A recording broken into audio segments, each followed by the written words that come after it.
So given the time, let's go ahead and get started with our topic that we're here to discuss. I will just remind you, you can move back and forth between the different breakout rooms if you'd like to explore another topic. So you can do that using the breakout rooms button that's at the bottom of your Zoom screen. But our topic is today is recruiting and managing volunteers. And so it's very apparent that that's a issue that's near and dear to many of our hearts. And I'm sure we're going to have a lot of conversation of things that we're experiencing, what we're doing, what strategies we're using, what works, what the challenges are. I thought it would actually be interesting, though, if we could do a quick round robin and see how many of you were brought into the society, into your position through any kind of volunteer. You know, how were you recruited to be a volunteer for your society? I'm just curious to get a feel for the room. Janice? I'll start. Okay. Very odd way. The society posted on some of the email lists and stuff that they were looking for a publicity person. And so I wrote to the president and said I'd be happy to do it. And then he didn't answer me. And then, I don't know, 4 or 5 months later, he posted again. And you know, I wrote to you about this. Oh, I didn't think you really meant it. What? Oh, wow. So here I was ready to volunteer and he didn't follow up with it, but he paid attention the second time. And so I became the director of publicity and eventually the vice president and a whole bunch of other stuff. But to post it and then ignore someone who responds, wrong way to go about it. Oh, yeah. Yes. Oh, man. Katie, I see your hands up. I was also did like Janice and said I could do, help with doing odds and ends. And next thing I know, nothing. And then I got can you be a librarian? So I started with that and then got pulled into, at the time, the Quilton Heirloom Committee and the Education Committee. And then as the newbie in town, I got the organize a free genealogy week. And from there, can you be president? And not knowing what the heck I was doing. And of course I became president and had a pandemic and a wildfire that almost took the whole library out. And so that's been my year. Oh my goodness. It's Carla. been fun. Yeah. Okay, Carla and then Madeline. We'll do Carla. Okay. I actually joined TNGen, that's what we call it TNGen, in 2006. And I was still working at the time. So I could just go to things that they had on Saturday. And then I actually retired in 2011. And I started getting involved in more things, lineage societies, but my first love was still TNGen. And Tina Sansone asked me if I would be her PR person. She was the vice president. So she kind of drug me into it. And all of a sudden I was on the board and it ended up being vice president back in 2014. And then my husband, some of you know that, became ill and I had to just back off of everything. And he passed away in 2018. And all of a sudden I'm back on and now I'm president. And the reason I'm here mainly is because we're having a hard time finding not volunteers for the library or other things, but volunteers to be officers. Currently, our treasurer is ill, and as president, guess who gets to be treasurer too? I did not teach math. Okay. I need a treasurer. We can't find anybody. So I'm really looking for ways to bring in volunteers, mainly for the officer positions, because we have volunteers for everything else. Okay. Yeah, years ago, back in, I guess, the 1990s, I got interested again in genealogy, and I went into the Clayton Library, and there was a couple there, and they were saying, "Would you like to join the Clayton Library Friends?" Well, it's only $10. Okay, and then a month or two goes by, and I get this phone call saying, "Would you like to be on the board? You don't have to do anything." The next thing I know, I'm in charge of fundraising. Another thing had never done anything of, and but lo and behold, I sent out some letters and got more money than I thought I deserved. but and then they made me president. So I was 3 years, and then I stayed out of it for about 20 years or so, and then I guess about 5 years ago I started getting interested again. I have all this stuff, a lot of stuff that I've inherited that I haven't really even gone through. Pictures of people I don't know, but there are some good pictures. I have pictures of my great grandparents when they took a trip up to New York and Niagara Falls. This would have been about 1900 or something like that. And just stuff comes out of the woodwork. You know, when you've got an unusual last name, people look you up and they go, "Oh, there can't be two of them." Thank you. Malcolm, I love your society. I joined the first day that I saw a presentation there. I just love your society. Thank you. Great. I'm Diana. with the Genealogical Society of Broward County, Florida, right here. All right. Oh, okay, there you are. No, but I was amazed. I love it. Yeah, I was also president of the Houston Genealogical Forum about 30 years ago. Shortly after I got off of the board for the Clayton Library Friends, and when I came back to the forum about 5 years ago, I said, well, they said, "Are you a new member?" And I figured, well, I was a new member because I hadn't been in such a long time, but somebody recognized me and they said, "Well, he's not a new member." Hi, I'm Madeline, and I'm president of the Georgia Genealogical Society. And initially, my thing was education and knowledge. So I went to a lot of seminars and a lot of workshops, and people were amazed at the copious notes that I take. And not only do I take notes, but I take them in multiple colors so I know what I need to remember next. And so then I was approached by the Georgia Genealogical Society to become the recording secretary because of my note-taking skills. And then I went from there to becoming president of the Georgia Genealogical Society. So that's my story, and I'm sticking to it. That's fantastic. Yes, you demonstrated your values to the organization. That's great. Yeah, they found me in the back of the room taking notes, and they came up to me and said, "Would you like to be the secretary?" And I said, "Oh, I'm sure you can find somebody else, but if you can't, I'll try it." And I became the secretary, and then of course then the president and webmaster. But we're down to 5 people, on our board because of people moving or having to take care of family members and things like that. So we're in desperate need. Vice president, programmer just resigned, and we're hurting. Yeah. Yes, Sandra has her hand raised. I'm sorry. And then Eric. I have 2 stories. One is the Texas Society actually recruited me and came and asked me to do a specific role with the society. But another society that I'm involved with, I answered an ad that they published on their Facebook page and in an email. They said they were looking for someone to help with the new webinar series that they were developing. And they wanted somebody that had some technology experience and knew how to edit videos. And I had just learned to edit videos and thought, boy, this is going to be a great way to build my skills, is by doing it this way. And so that's one time when actually responding to something got me a job that I really enjoy. So, because I'm still doing that, even though I'm on the board for the Texas Society too. I like doing them both, but they have different skills and different interests. But I find it interesting that I got them 2 different ways. Yeah, that is interesting. Eric, you were going to share something, I believe. Sure. Yes. Well, I was just going to say that as a lifelong genealogist, someone else mentioned that they tried to volunteer and they didn't get any response at first. And that's not really the case with me, but it always was odd to me that when I moved to Augusta, they didn't approach me because I was a member. I had been a member of Augusta Genealogical Society since before I moved to Augusta.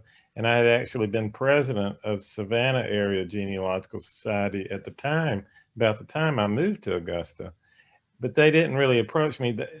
I went to programs. I was one of the only working people that actually could go to a program because it was at 3 o'clock in the afternoon.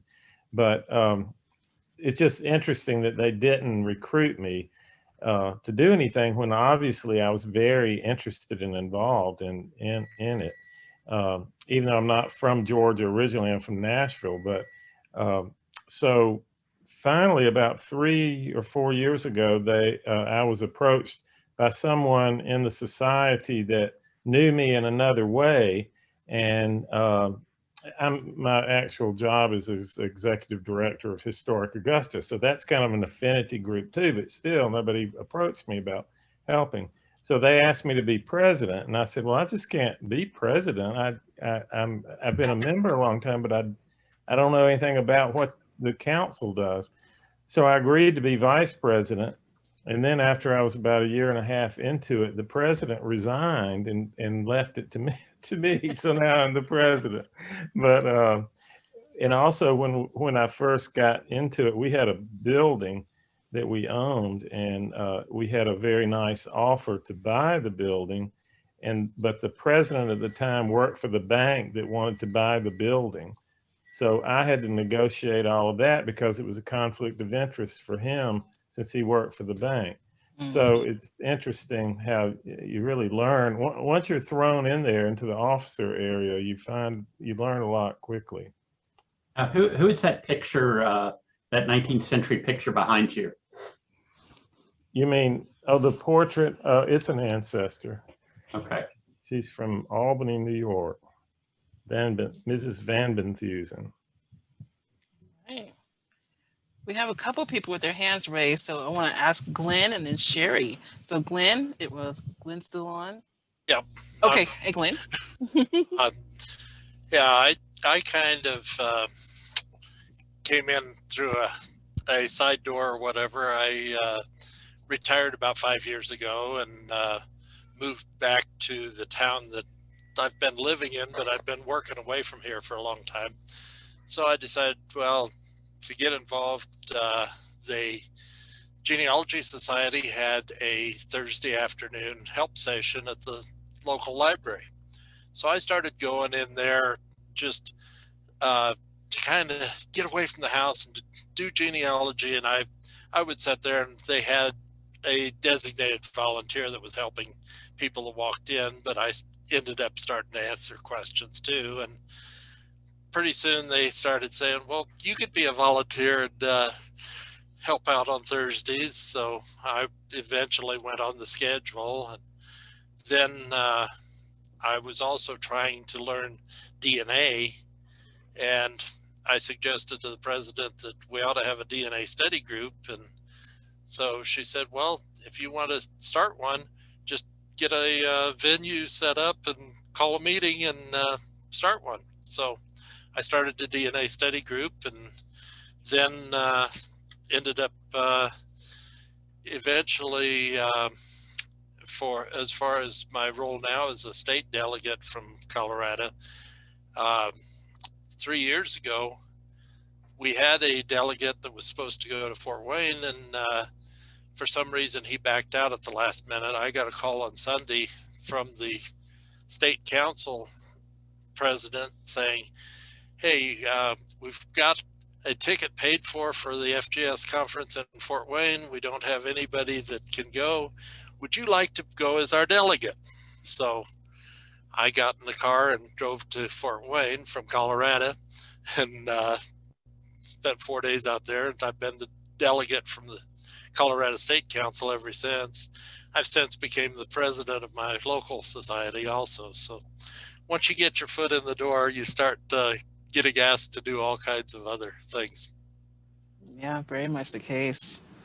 Sherry, I believe you wanted to share. Oh, it's always hands up. Yeah, I'm Sherry Hessick at the Pima County Genealogy Society in Tucson, Arizona. And it started right about the time I retired 10 years ago. And I've been on pretty much every committee we've had and done almost every job we've done, and I was the second vice president, then the vice president, now I'm the president. So just kind of worked myself up to everything. So, you know, I can't say no, basically. They asked me to do something and I said, oh, sure, I can do that. I don't know how, but I'll figure it out. Yeah. That's what we need, right? More people we can just ask and you just don't say no. Exactly. My goodness. Thank you for sharing. I think I saw Jeff's hands raised next. Yeah, this is Jeff. I'm president of the Slovenian Genealogy Society. We're based in Cleveland, Ohio, and it's focused on people with Slovenian ancestry. And we have a small board, and anybody that shows an interest gets put on the board right away. I went to do a genealogy trip to Slovenia, and I helped out on one project. And the next month they said, you want to be on the board? And so I was on VP, and then the president also resigned. So I was promoted up to president, and that's what I've been doing the last few years. And at this point, I could probably keep this job as long as I wanted to. Yeah. So we're always looking for board members. Yeah. Thanks for sharing. Gail. Hi, I'm Gail Ryan. I'm president of the Fox Valley Genealogical Society in Naperville, Illinois. And I had attended probably a couple handfuls of meetings of Fox Valley. And there was a very friendly membership chair who would greet folks at the door. And I kind of, you know, over time struck up a relationship, or just, you know, we'd chat before meetings. And then one day he said, hey, how would you like to be considered for a membership chair? So I thought, well, that was kind of a, you know, a low threshold way to get involved in the organization. And so I served in that role for, I think, a year or two. And then before you know it, the president role came open. So I thought I'd give that a try. So it was, you know, through relationship building, we just had a need to fill or assign a social media chair during the pandemic. So, you know, it's one thing when you're meeting in person and you can chat with people before and after the meeting, but there was one person who, right before we shut down before the pandemic, seemed very engaged in our meetings. And so we suggested reaching out to her to serve as social media chair, and she agreed to. So, you know, I think some of it comes with, again, kind of building those personal relationships during the meetings. You know, thankfully, or hopefully, the pandemic doesn't last too much longer and we can get back to meeting in person and building some of those relationships. I'm curious, though, has anyone had any success inquiring of their membership, you know, through a survey or something like that to solicit interest in serving on the board? Or if you've had any success that or any other way to solicit volunteers? We did a survey several years ago, but nobody showed any interest in serving on the board. The leadership positions are the ones that we're really having trouble filling. The chairs, the committee chairs, and the officer positions. Nobody wants to lead. The other positions, actually not many people will step up and volunteer, but I found that if I walk up to somebody and ask them straight up, hey, would you like to do this specific job? And here's a job description for it. A lot of times they'll say, sure, I'll give that a try. Especially if you say, you know, I'm not going to throw you in it and make you do it without having some backup and some hand holding. You know, you get to be trained and you can ask questions and whatever, you know, so that they're not kind of left alone. But yeah, it's the leadership positions that we just have a really, really hard time filling.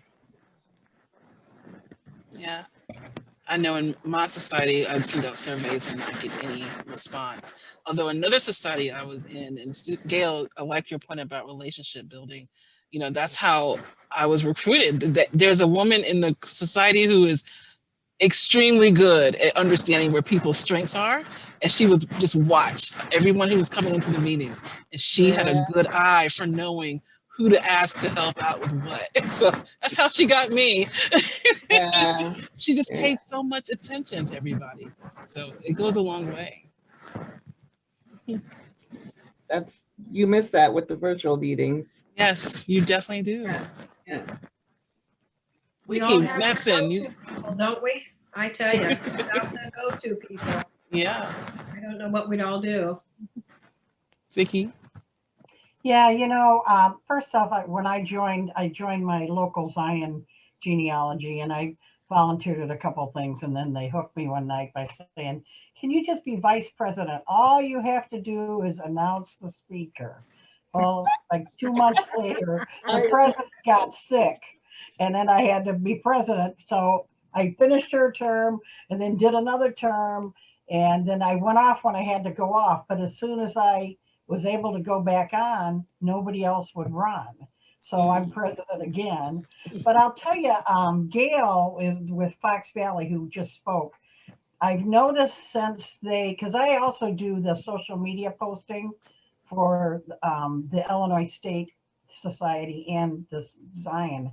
And Gail sends out a newsletter, Fox Valley, that has all the upcoming meetings and stuff. And Gail, if I'm not mistaken, didn't your membership increase during the pandemic? I believe it did. Yes, yeah, we grew from probably 60 members before the pandemic, and we're just a wee bit over 100 now. To me, that's incredible. So, but they send out a very nice email. In fact, I use it to post on Facebook a lot of times. So it's very informative. So, I think, and I also think I was with somebody else at a meeting one time, and they said, you need a good greeter at the door. And I really believe that we started doing that right before the pandemic. We assigned somebody to greet everybody, talk to them, make them feel welcome. We follow up and all this and that. So I think that's really important too. But how to get board members? Sometimes you got to be sneaky.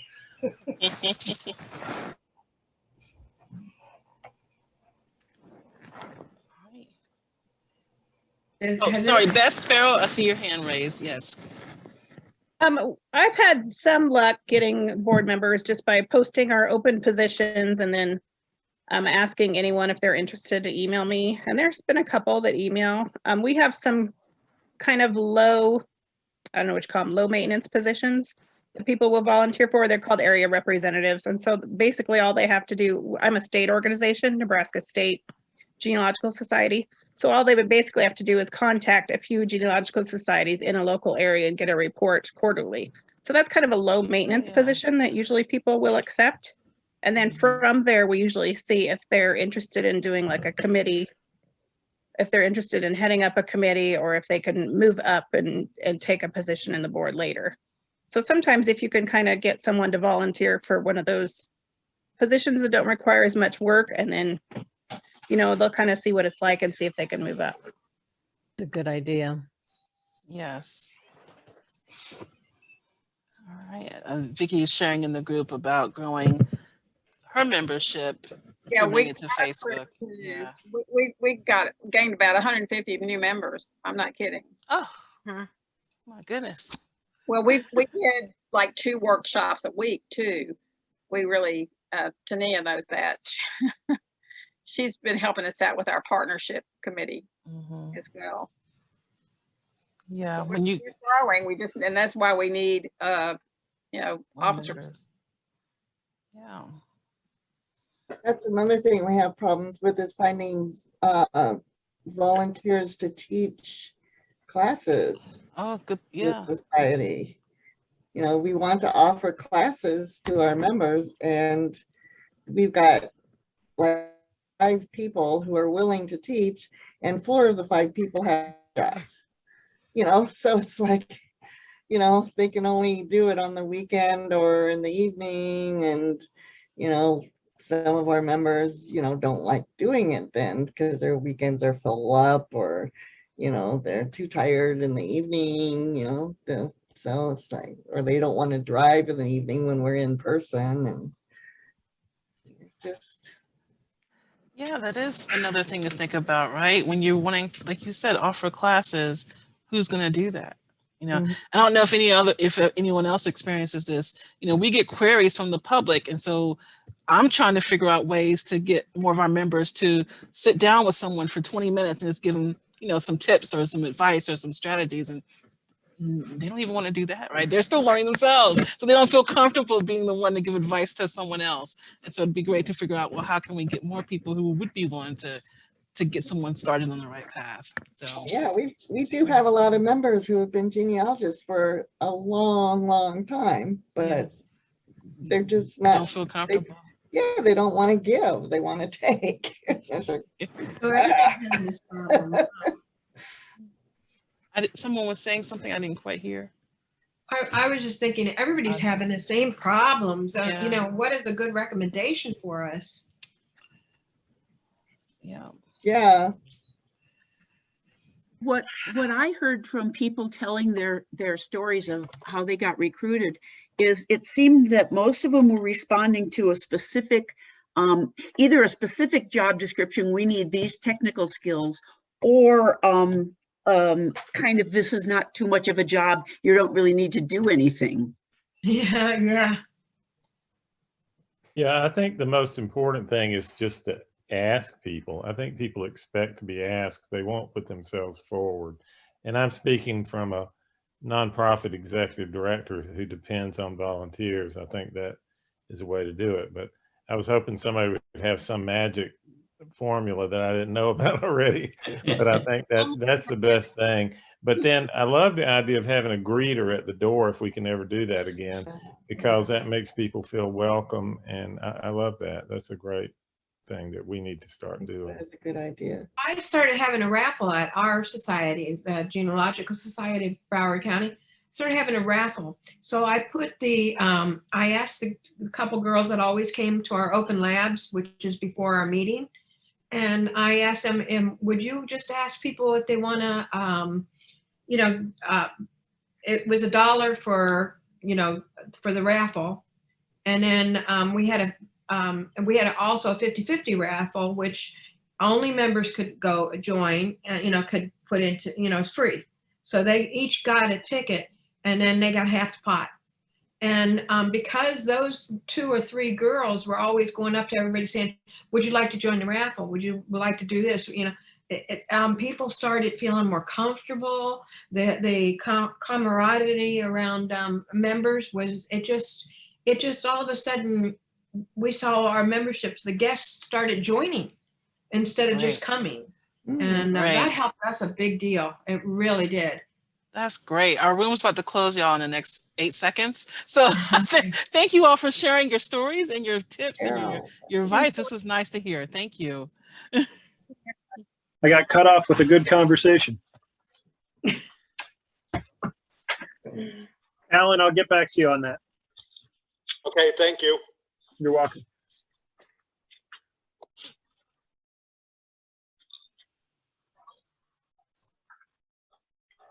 Yeah, we had a good conversation going also over in growing and expanding membership. But I did record it. We had a great conversation in